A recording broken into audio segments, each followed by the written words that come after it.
بسم اللہ الرحمن الرحیم، ایاک نعبد و ایاک نستعین۔ میں تمام پاکستانیوں سے مخاطب ہوں، کل انشاءاللہ جمعے کے دن، جمعے کی نماز کے بعد پورے پاکستان میں انشاءاللہ 18 اکتوبر کو ہر ضلع کے اندر، ہر شہر کے اندر آپ لوگوں نے بھرپور طریقے سے نکلنا ہے اور آپ لوگوں نے پرامن احتجاج کرنا ہے، اور عمران خان کی رہائی، ہمارے باقی لیڈرشپ کی، ہمارے ورکرز کی، ہمارے لوگوں کی رہائی،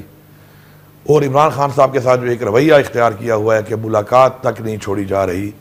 اس کے اوپر آپ لوگوں نے نکل کے پرامن احتجاج کرنا ہے۔ ساتھ ساتھ جو ایک غیر آئینی ایک ترمیم کی جا رہی ہے، اس کے خلاف آپ نے آواز اٹھانی ہے، کیونکہ آج یہ وقت ہے کہ اگر ہم لوگوں نے اپنے ملک کے لیے، اپنی آنے والی نسل کے لیے آواز نہ اٹھائی تو شاید جن حالات سے ہم گزرے یا جن حالات سے ہم گزر رہے ہیں، ہماری نسلیں اس سے بھی بدتر حالات سے گزریں گی۔ میں تمام ان لوگوں کو یہ میسج دے رہا ہوں کہ جو اس وقت فیصلے کر رہے ہیں کہ مہربانی کر کے ایسے فیصلے نہ کریں جو اس ملک کی عوام کی مفاد میں نہیں ہے، جو پاکستان کے مفاد میں نہیں ہے۔ آپ جواب دہ ہیں، ان فیصلوں کا آپ کو جواب دینا پڑے گا، اور ان فیصلوں سے جو بھی نقصانات ہو رہے ہیں، چاہے وہ عوام کو ہو رہے ہیں، چاہے وہ پاکستان کو ہو رہے ہیں، تو اس کی ذمہ داری آپ پہ عائد ہوگی۔ انشاءاللہ ہم حق کے ساتھ، سچ کے ساتھ، اپنی حقیقی آزادی کے ساتھ، اپنے آئین کے تحفظ کے لیے انشاءاللہ ہم کھڑے تھے،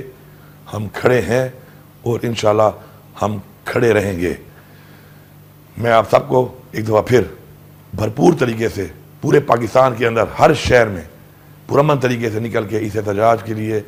پرزور اپیل کر رہا ہوں، اور مجھے پورا یقین ہے انشاءاللہ کہ آپ نے بھرپور طریقے سے پاکستان اور پوری دنیا کو یہ پیغام دینا ہے کہ آپ ایک زندہ قوم ہے، آپ آزاد ہیں انشاءاللہ،